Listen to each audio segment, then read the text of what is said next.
In my family, there's this absurd rule. If my older sister Audrey can't go on a date, then neither can I. It's frustrating, but I made up my mind to go on a date anyway. I carefully planned it out. My sister was sequestered in her room, and my dad was working late. I chose one of my mother's elegant dresses and borrowed her perfume. I believed that if she were alive, she'd definitely support my decision. I felt confident in my appearance, and I was sure Luke would think so too.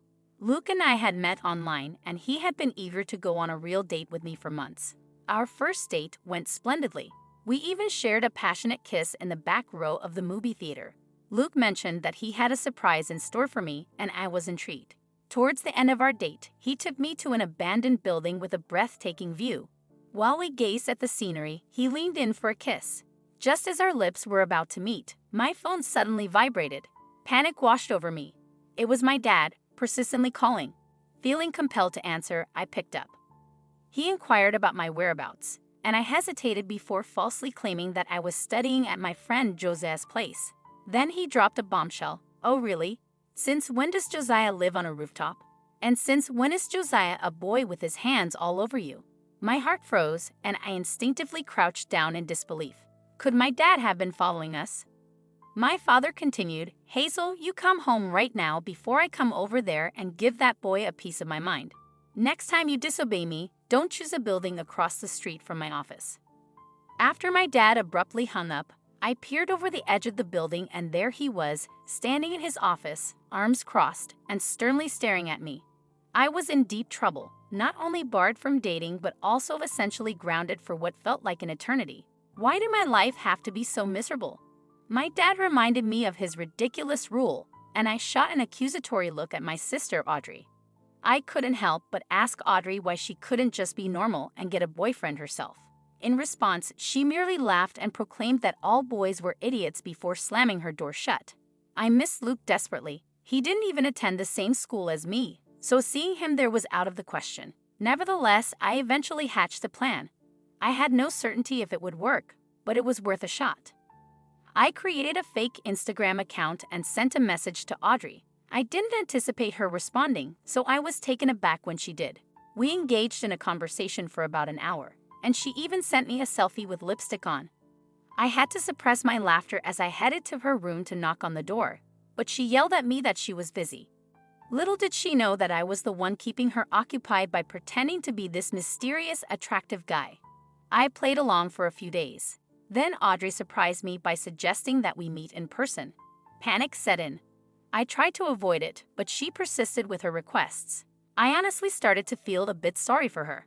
Could she really be that desperate? So I called Luke and asked him for a favor. I requested that Luke pretend to be the guy I had invented and go on a date with my sister. He was initially reluctant, but eventually agreed when I told him it would enable us to see each other again. All he had to do was go on one date with Audrey, and my dad would likely allow me to date again. It seemed like a foolproof plan, didn't it? On the night of their date, I heard a knock on my bedroom door. It was Audrey asking if she could borrow a pair of heels. I nearly choked on my drink at the sight of my sister in heels. I couldn't help but tease her, asking, "Who's the lucky guy? Come on, spill the beans." But she simply threw a pillow at me and insisted it was none of my business. I couldn't wait to hear all the juicy details about their date. Luke had promised to text me throughout the evening, but strangely he didn't. When I finally heard the front door open, I immediately called him, a bit miffed. However, he assured me that everything had gone well and that Audrey was even interested in a second date. That wasn't part of the plan, though. The next morning at breakfast, my sister had that unmistakable look of someone in love. It made me feel a bit queasy, to be honest. Our dad could tell something was up, and when Audrey asked him if she could go on a second date, I quickly interjected, saying that I had a date lined up too. But then came the worst news ever. My dad declared that the only way I could go out was if it were a double date with Audrey. I couldn't believe my luck. How on earth were we going to manage that? I called Luke and explained this absurd situation, and he mentioned that his friend Charles would join us as my date. It was incredibly unfair, and I couldn't help but wonder what I had gotten myself into. Nonetheless, it was better than not going out at all. The four of us ended up in a restaurant, and Luke sat next to my sister. She kept reaching out and touching his face in ways I had never seen before. However, Luke began to play footsie with me under the table and winked whenever Audrey wasn't looking. After enduring Audrey's relentless flirting for 30 minutes, I reached my breaking point.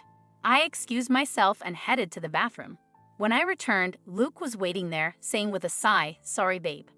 I confronted him about his flirting with my sister, and he simply said, "Babe, I'm just a good actor."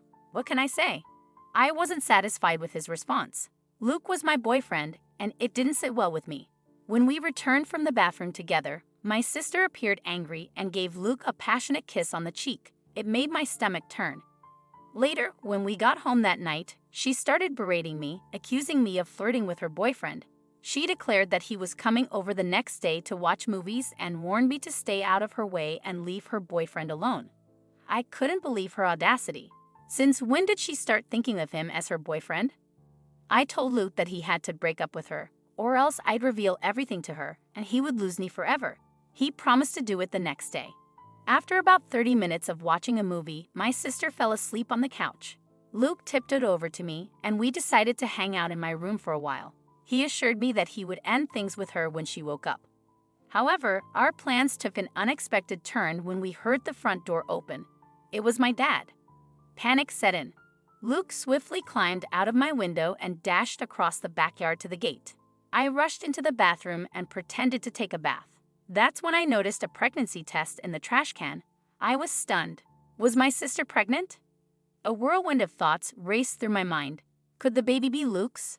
I can't explain why I did what I did next, but it's something I'll probably regret for a long time. I took a picture of the test and sent it to Luke. I anxiously awaited his response, but it never came. I had lost him, and it was entirely my fault. A part of me prayed that my sister was pregnant with someone else's baby.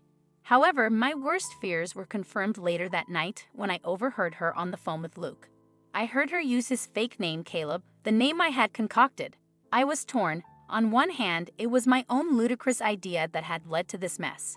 However, I couldn't shake the feeling that Luke was just as responsible for this mess. He was only supposed to play a role, not genuinely fall in love with my sister. My anger intensified, and I could hear my dad pottering around in the kitchen. I stormed in, holding up the pregnancy test, and revealed that Audrey was pregnant and it was my boyfriend, Luke, who was responsible. My dad looked like he might faint, and Audrey barged in, screaming at me, accusing me of jealousy and resenting her happiness. I couldn't bear it any longer, so I confessed everything, that I had created Caleb, an imaginary character, and Luke had pretended to be him.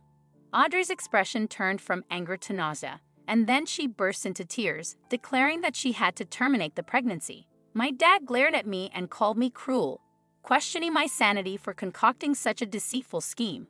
I felt overwhelming shame. All of this mess was a result of my desperate desire for a boyfriend. Not only had I lost Luke, but I had also shattered any chance of my sister ever wanting to speak to me again. Overwhelmed by guilt, I rushed to my room, packed a bag, and slipped out unnoticed. My dad was too preoccupied with scolding Audrey to notice my departure. I didn't know where I was going, but I couldn't stay there. I couldn't bear to live with the monstrous act I had committed. My sister was now pregnant, tangled in a web of deception and lies. I felt like a heartless monster. I roamed the streets aimlessly, contemplating returning home, but I knew I wouldn't be welcome there.